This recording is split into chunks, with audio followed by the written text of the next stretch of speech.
Here at the Poison Center, primarily I think what we do is help people when something happens.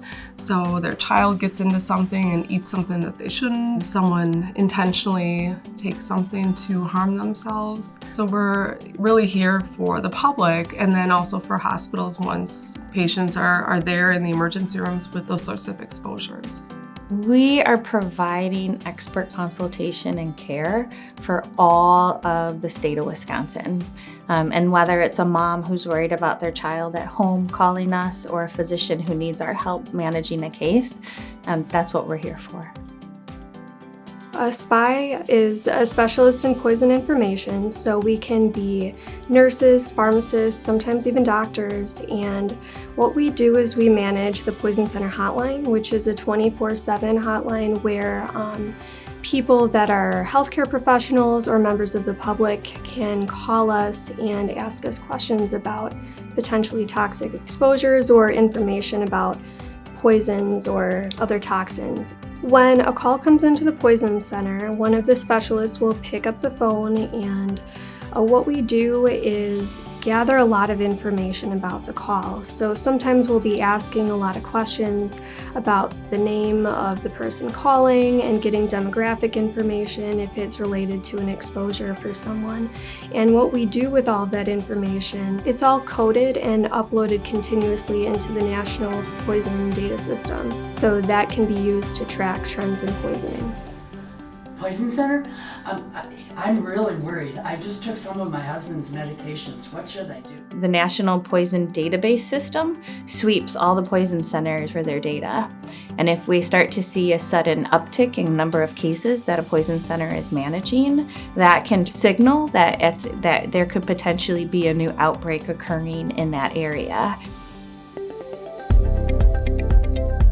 Our mission is really twofold, helping take care of patients. We also provide a significant amount of education to the public so that people can help reduce their exposures. We use a couple of different methods for education. We have a public education website where we provide information to parents, to older adults, to all of our different populations. We have brochures that we provide.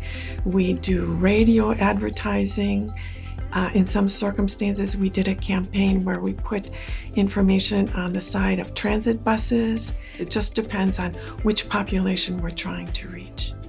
I do most of the public education to promote the awareness of the Poison Center. Parents of young children today are not the same individuals that are going to be parents of young children 10 years from now.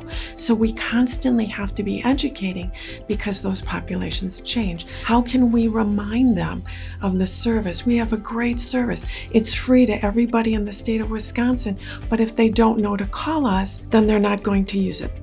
Most of the people that are hired at the Poison Center don't always come from a background in toxicology. Usually it's healthcare providers that are coming from maybe an emergency medicine background. That's a common place that we have a lot of our staff.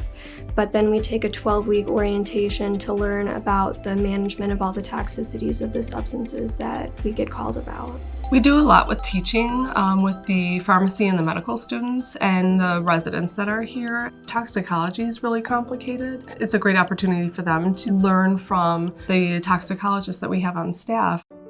A medical toxicologist is a physician who has specialized and then subspecialized in poisoning and overdose and diagnosis and management of poisonings. Medical toxicologists and poison centers are inexorably linked, meaning that they can't live without one another.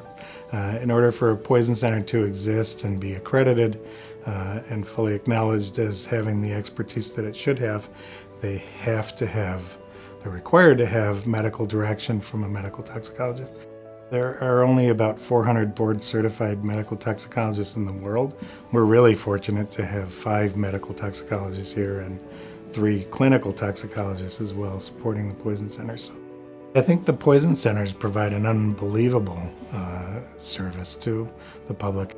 I think the center has a lot of impact, not only for the care that we provide for the people in the state, but also the people that we're educating here. They're coming out with a specific knowledge base and going out into the world and using that to help better care for patients.